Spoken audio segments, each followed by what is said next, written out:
Good evening, and 115 West Market Street was the target of a Watkins Glen man who threw a brick through the window of Tom Reed's re-election campaign headquarters. That Watkins Glen man is now in custody tonight. It was an emotional morning for students and faculty as they laid nearly 3,000 flags along Park Avenue to commemorate the 20th anniversary of 9/11, each one representing a life lost, including an alumni of Elmira College. Since the end of Labor Day, the Gafford District reintroduced cars to freely drive up and down the street, but this weekend the cars will be removed and pedestrians will be back on the street. The field is manicured, the players are warming up, and the stadium gates are now open for fans to come on in. For the first time in nearly 2 years, baseball is back in Elmira.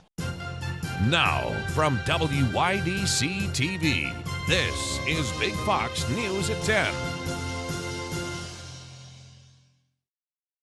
Rain, flash flooding. The northern tier has been battered over the last few days. Big Fox's Matt Klinedinst takes us to Roseville, where neighbors are now coming together to clean up and dry out a 92-year-old man's home after floodwaters made their way inside. Good evening, Ann. Several days of severe weather have caused massive damage throughout the northern tier. However, the weather has brought Roseville neighbors together as they work to clean up their community. The storm came terrible, hard rain. On Monday, heavy rain caused major flooding in the town of Roseville. The water knocked down trees, tore up roads, and flooded nearby homes. I looked out the back door and I looked, and our whole lawn was covered with water flowing. 92-year-old Ivan Mathewson says the water pressure was so great, it broke a downstairs window and flooded his basement. He then worked to get whatever he could upstairs. And I got a few things out, but it come in faster than I could keep up. Two things that I saved were two mantel clocks that I had made probably 50 years ago,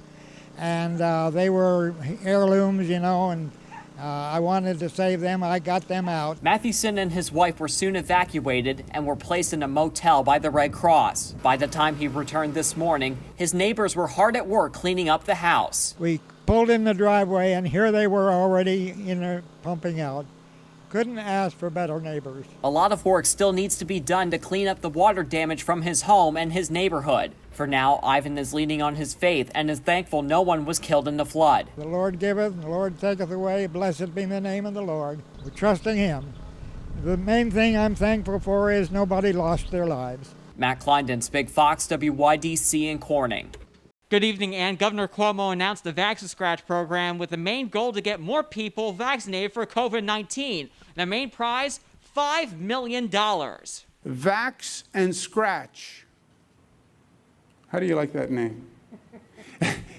Vax and Scratch. In the latest effort to bump up vaccination rates, Governor Cuomo is turning to the New York lottery. Much like how Ohio announced its Vax-A-Million lottery, this program helps to reach people who are on the fence about getting vaccinated. If you were undecided about getting a vaccine or dubious about getting a vaccine, now you have an added bonus. The rules for the lottery are simple. Simply go to any one of the 10 designated state vaccination sites and get your vaccine between May 24th and May 28th. You'll then be given a free lottery card with prizes ranging from $20 up to $5 million. I think this is a great incentive for sure. I hope that it works to get more people vaccinated. Two residents I spoke with believe the Vax and Scratch lottery will work and should even be extended to those who are already vaccinated. Kind of stinks for us who've already gotten vaccinated, but that's okay. So I hope it works, and I hope people get out there and get vaccinated. Leif Allen is optimistic that incentive programs like this can help inch New York closer to full herd immunity. If there's a lot of people who are like on the fence, I think that'll definitely push them, and I think that'll be really big for at least